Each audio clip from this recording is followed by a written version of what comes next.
Welcome to Tollywood Nagar.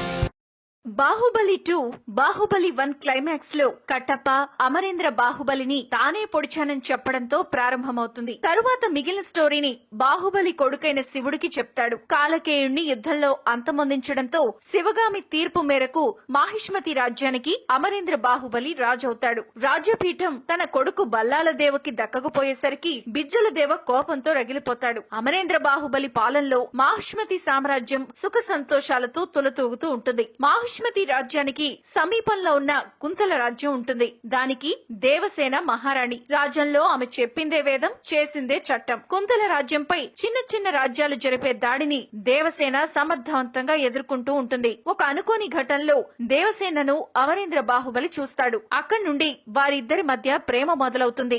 Baahubali దేవసేనను ప్రేమిస్తున్నాడని తెలుసుకున్న బల్లాలదేవ తాను కూడా ఆమెను ఇష్టపడతాడు. కొడుకు మనసును గ్రహించిన బిజ్జలదేవ కుంతల రాజ్యానికి వర్తమానం పంపుతాడు.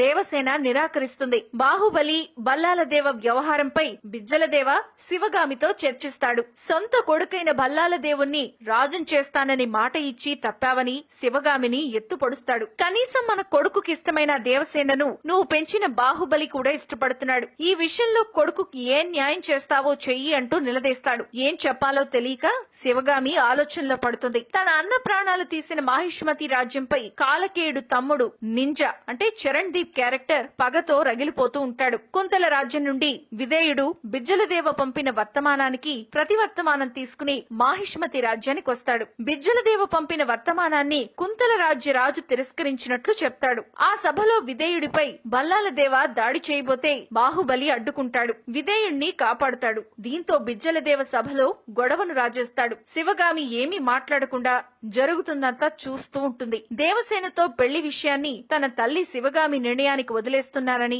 ఆమె నిర్ణయం శిరోధార్యమని బాహుబలి చెప్తాడు. శివగామి తీర్పు కోసం అందరూ ఎదురు చూస్తూ ఉండగా రాజ్యం కావాలో ప్రేమ కావాలో తేల్చుకోమని ఆమె బాహుబలి నిర్ణయానికే వదిలేస్తుంది. బాహుబలి ఏం కోరుకుంటాడోనని అందరూ ఆసక్తిగా ఎదురు చూస్తూ ఉండగా ప్రేమే కావాలని ప్రకటిస్తాడు. బాహుబలి నిర్ణయంతో మాహిష్మతి రాజ్య ప్రజలు కంగు తింటారు. రాజ్యం వదిలి వెళ్లొద్దని వేడుకుంటారు. తమకు బాహుబలి కావాలని నినదిస్తారు. కానీ బాహుబలి మాత్రం మాహిష్మతి రాజ్యాన్ని వీడి బౌద్ధ మఠానికి బయలుదేరతాడు. విషయం తెలుసుకున్న దేవసేన బాహుబలికి తోడుగా వెళ్తుంది. అక్కడ బాహుబలి దేవసేన పెళ్లి చేసుకుని జీవనం సాగిస్తూ ఉంటారు. దేవసేన గర్భవతి అవుతుంది. బాహుబలి రాజ్యాన్ని విడిపోవడంతో రాజ్యమంతా బల్లాలదేవ అధీనమవుతుంది. ఆ సమాచారం అందుకున్న కాలకేయ రాజు నింజా మాహిష్మతి రాజ్యంపై యుద్ధానికి దిగుతాడు. బల్లాలదేవ నేతృత్వంలోని మాహిష్మతి సైన్యం కాలకేయ సైన్యంతో యుద్ధం చేస్తుంది. మొదటి 2 రోజులు మాహిష్మతి సైన్యం పరాభవాన్ని చవిచూస్తుంది. కాలకేయ సైన్యం చేతిలో మాహిష్మతి సైన్యం సగం మందికి పైగా చనిపోతారు. మాహిష్మతి రాజ్యం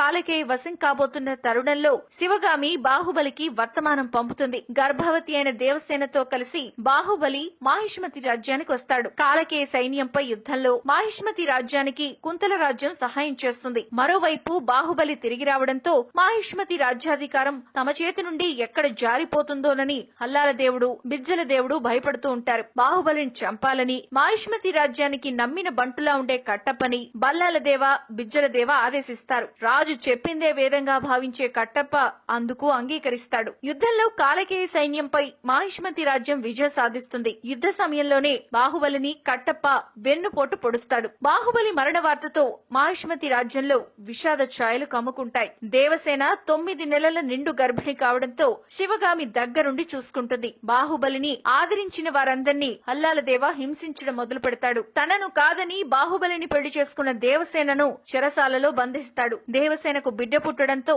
ఆ బిడ్డను శివగామి పెంచుతుంది. బాహుబలి బిడ్డను చంపాలన్న బల్లాలదేవ కుట్రను కట్టప్ప శివగామికి చేరవేస్తాడు. అలాగే బాహుబలిని తన భర్త కొడుకు కలిసి చంపించారని శివగామికి తెలుస్తుంది. బాహుబలి బిడ్డకు ప్రాణహాని తప్పదని భావించిన శివగామి బిడ్డతో రాజ్యం నుండి పారిపోతూ ఉంటే బల్లాలదేవ సైన్యం ఆమెను చంపేందుకు ప్రయత్నిస్తారు. ఆ పోరు శివగామి సైనికులను చంపి నది దాటే ప్రయత్నంలో బిడ్డను చేతిలో పట్టుకుని చనిపోతుంది. ఆ బిడ్డను జలపాతానికి దిగువన ఉండే గూడెం పెంచి పెద్ద చేస్తుంది. అక్కడితో కట్టప్ప బాహుబలికి జరిగిన అన్యాయాన్ని గురించి శివుడికి చెప్తాడు. తన కొడుకు భద్రుడి శిరచ్ఛేదనం చేసిన శివుడిపై హల్లాలదేవ పగతో రగిలిపోతూ ఉంటాడు. మరోవైపు తన భర్త బాహుబలిని చంపి తనను చెరసాల పాలు చేసిన భల్లాలదేవపై దేవసేన కూడా కసితో ఉంటుంది. శివుడు తనకంటూ ఓ రాజ్యాన్ని ఏర్పాటు చేసుకుంటాడు. శివుడికి కుంతల రాజ్యం తోడవుతుంది. అప్పటి వరకు మాహిష్మతి రాజ్యానికి నమ్మిన బంటుగా ఉన్న కట్టప్ప శివుడి వైపు మారిపోతాడు. వాళ్ళకి ఆయుధాలు సరఫరా చేసే వ్యక్తి అంటే కిచ్చా సుదీప్ సహాయం చేస్తాడు.